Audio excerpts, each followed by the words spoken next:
All right.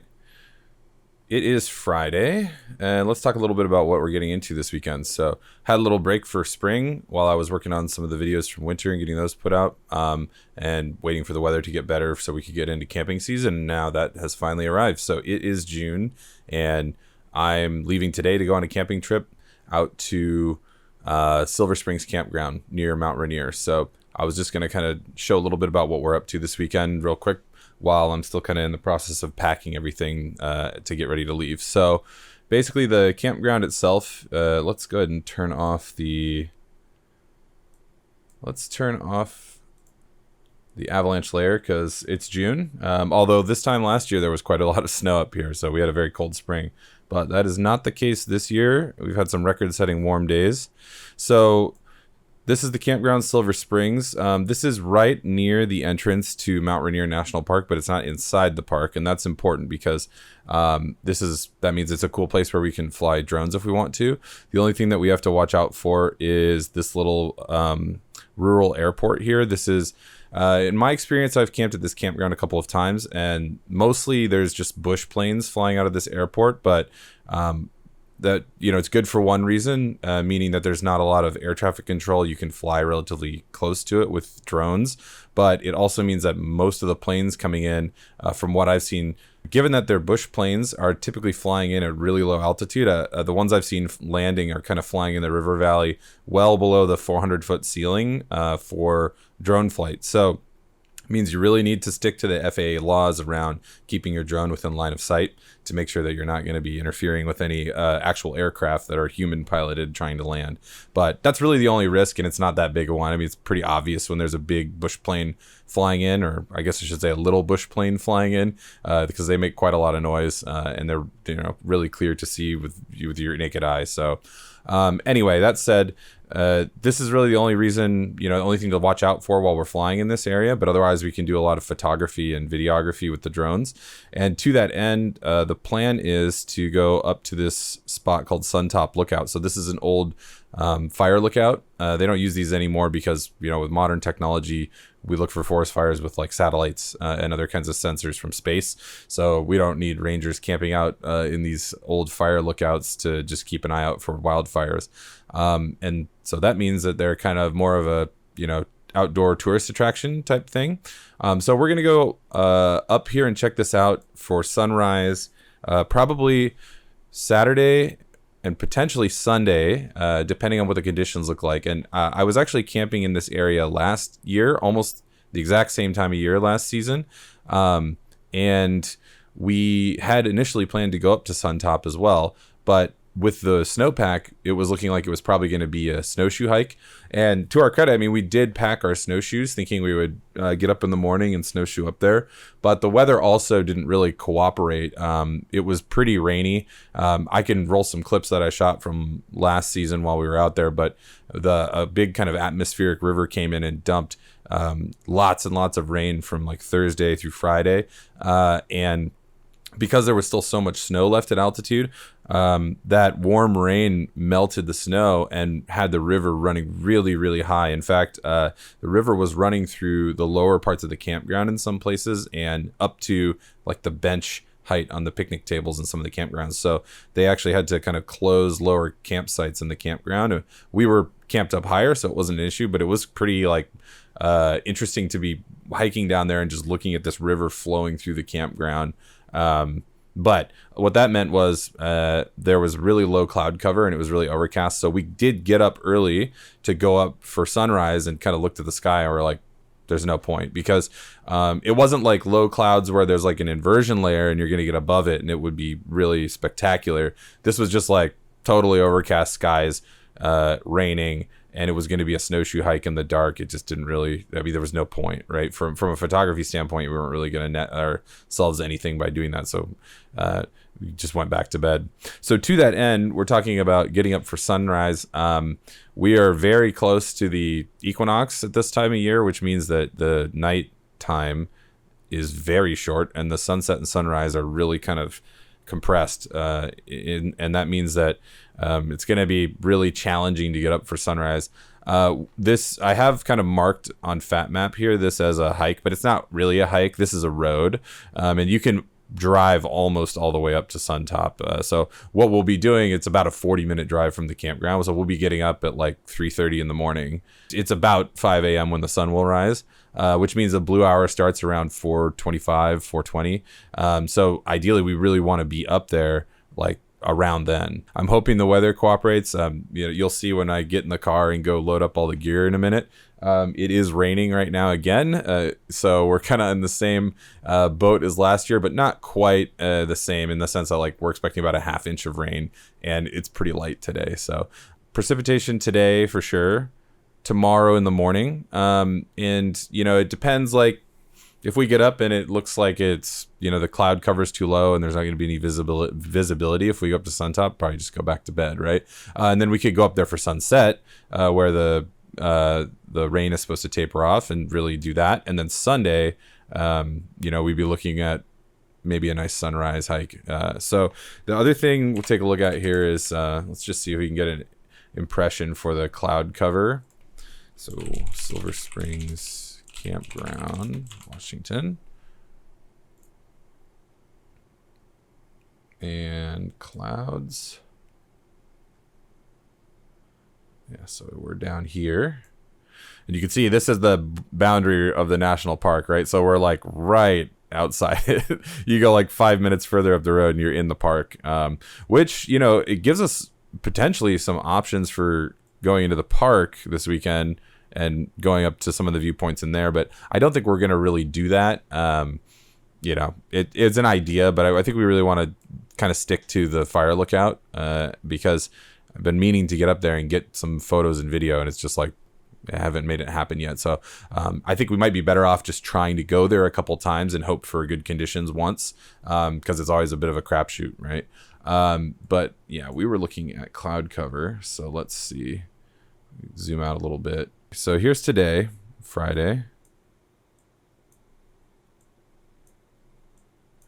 And then tomorrow, Saturday, we would be looking at like, 5 a.m.? Saturday, 5 a.m. Yeah, I mean, it does look cloudy. It depends how low the clouds are. That's the thing, because the altitude at the lookout is about 5,000 feet. So, it might actually be, if the clouds are above us, it could be interesting if the sun can kind of shine through beneath them in the morning. Otherwise, it might be kind of flat, and we might just be scouting the area for sunset later. So if we look in the evening, we'd be looking at sunset around 8 or 9. Yeah, that looks pretty cloudy on Saturday. Still worth a shot, depending on what kind of clouds you have and how high up they are.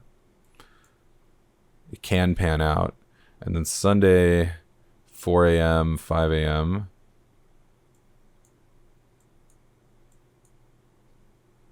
I don't know. We'll see. We may be getting totally overcast weekend again. So we'll see what we get and hope for the best, I guess. So awesome. I'm going to get finished packing and get the car loaded up, and then we'll talk when we're on the road.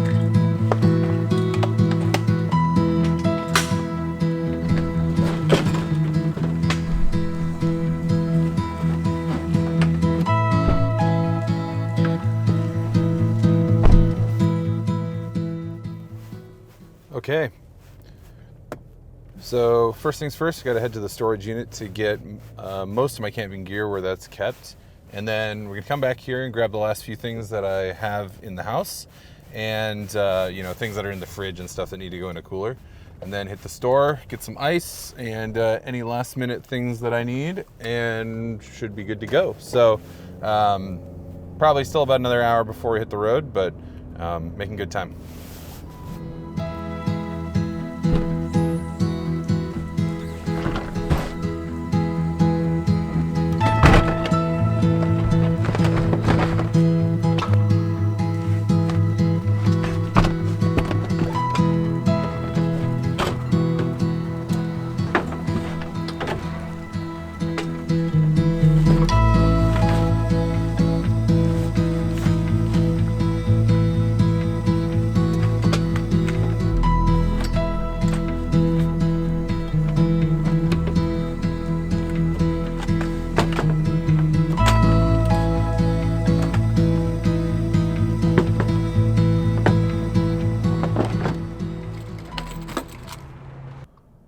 right, so I just finished kind of finally getting everything together. It was a little bit of a rush this morning, so hopefully, I feel like I'm probably forgetting everything. But yep, hitting the road now, headed towards Silver Springs. So I've got about a 2-hour drive to go.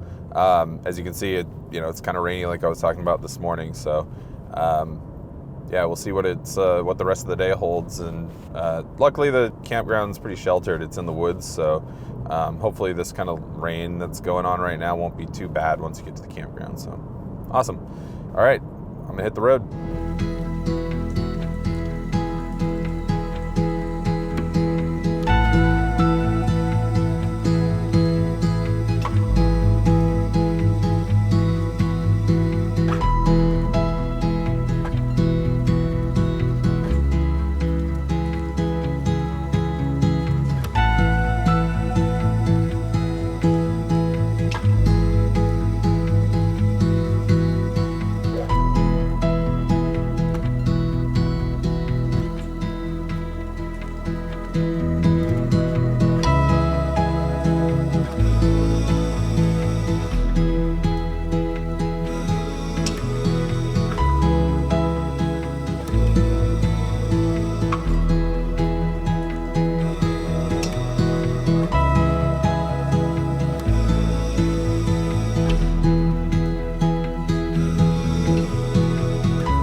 So what do you think about tomorrow?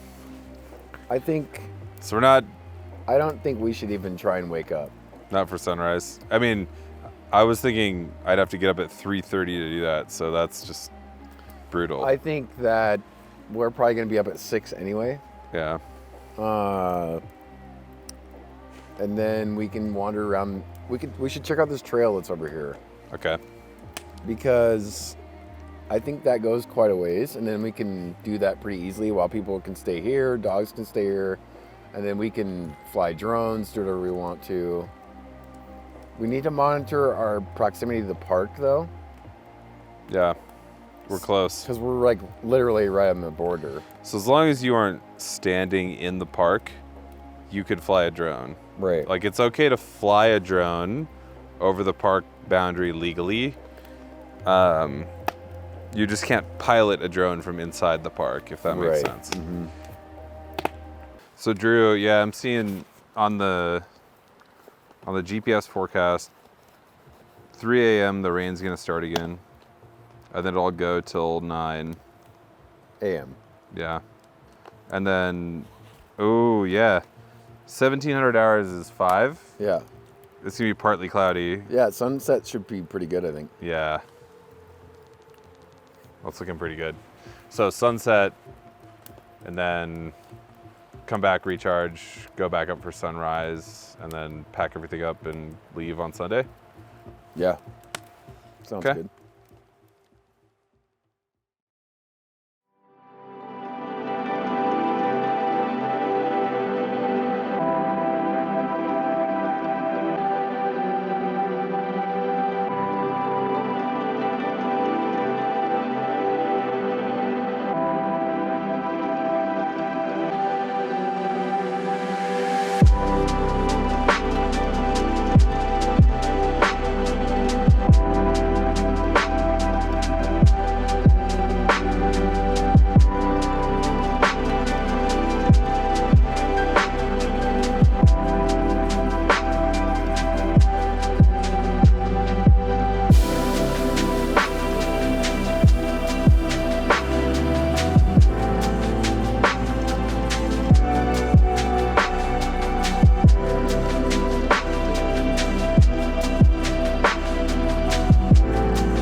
All right, so yeah, we're just hanging out down in the river today.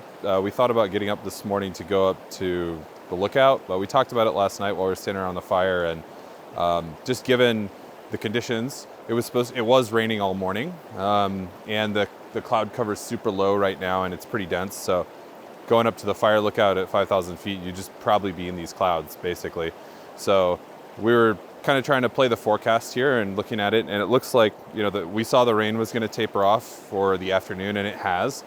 So we came out here, flew the drone around a little bit, got some really nice kind of misty Pacific Northwest footage, which I happen to think looks really awesome. But we'll see how that looks once we get to the edit. But this evening, we're going to try for sunset up at Suntop Lookout. So we'll drive up there later in the evening and, you know, hope that some of this cloud cover has burned off. If it hasn't, we'll just kind of scout the area and just get a good idea of like where the good viewpoints are and what the good compositions might be for photos. And then we're going to try again in the morning tomorrow. So we'll be getting up at 3:30 in the morning Sunday, hoping for a nice sunrise. So, you know, before I left the house, it looked like the cloud cover might kind of break a little bit Sunday. So we're still hoping that that holds true. But, you know, in the mountains, the weather's really localized. It could change, you know, from day to day. So, or even just, you know, the other side of this ridge might have different weather going on. So we'll see what we get. But fingers crossed. I still haven't even been up to the lookout, and we've been talking about it for more than a year. So I just want to go up there and check it out. If we get good photos and good video conditions, then even better. So, cool.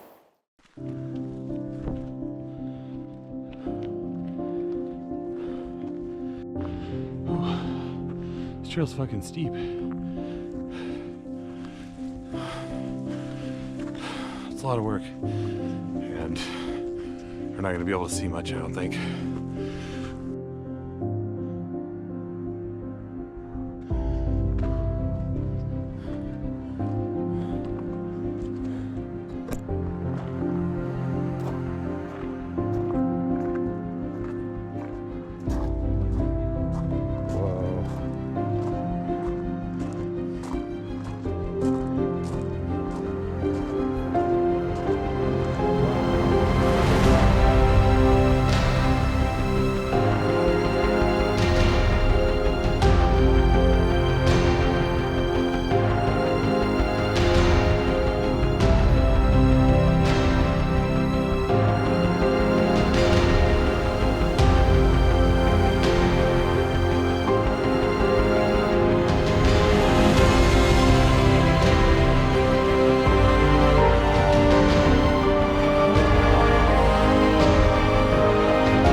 We awoke to a starless sky, and that's a sure sign that it's overcast. But as we ascended the forest road, we broke through the clouds, and our disappointment changed to elation when we realized we were above the clouds with the stars overhead.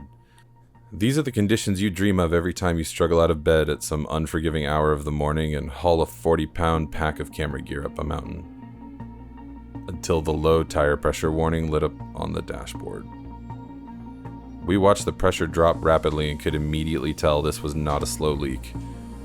Our concern was rising while we talked through contingency plans to still salvage an opportunity at some kind of sunrise photography.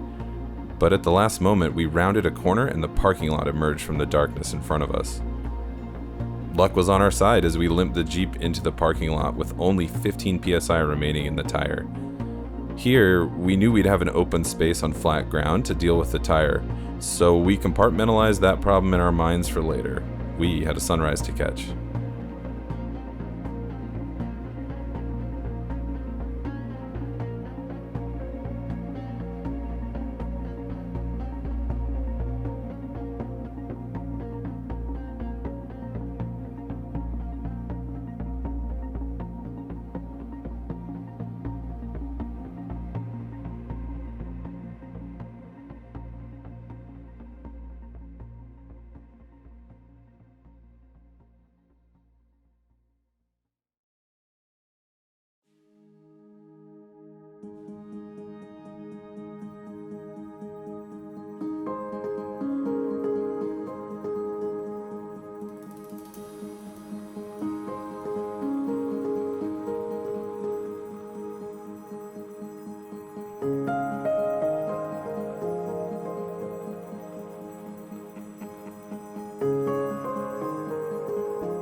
After an hour of incredible photography, the drone batteries were all dead and we'd captured the best of the sunrise light. We packed our bags and started our walk back to the car down the closed section of the road. Even on the walk down, we were greeted by beautiful vistas of Mount Rainier and clouds in the valley as the sunlight drifted softly through dew-laden branches. Morale was high as we arrived at the car and faced the reality of changing the flat tire. We set to work and had the spare mounted in short order. We even made it back to camp by 7:30 as the rest of our party was just waking up. The story ended here after we packed up camp and headed home, so I'll leave you with a montage of some of the still images that we took.